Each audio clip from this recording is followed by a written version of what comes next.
ஆமா, வாரிசுக்கு பத்தி உங்களுக்கு என்ன தெரியும்? ஆமா, நீங்க எதுவுமே இல்லையா?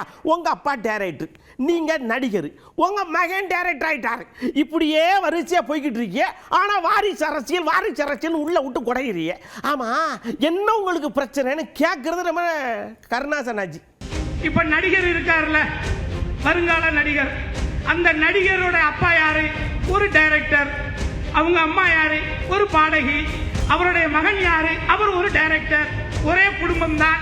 அவரு நடிக்கலாம், அவங்க அப்பா டைரக்ட் பண்ணலாம், அவர் பையன் டைரக்ட் பண்ணலாம், அவங்க அம்மா பாடலாம். ஆனா தளபதியாருடைய மகன் உதயநிதி மட்டும் துணை முதலமைச்சராக வரக்கூடாதுன்னா இதுல என்னடா நியாயம் இருக்கு?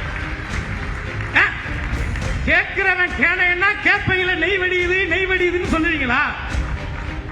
ஒரு கொஞ்சம் புரிதலோட பேசி, தப்பு உங்ககிட்ட இருக்க, உங்ககிட்ட அடிப்படையாகவே உங்ககிட்ட தப்பு இருக்க, அப்புறம் நீங்க என்ன இன்னொருத்தர் சொல்றீங்க?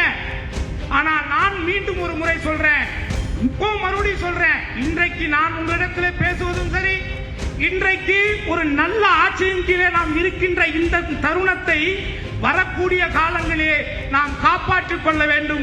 இல்லை என்றால் நமது தலைமுறைகள் அனாதைகளாக்கப்படுவார்கள் என்பதை மட்டும் நீங்க மறந்துடாதீங்க.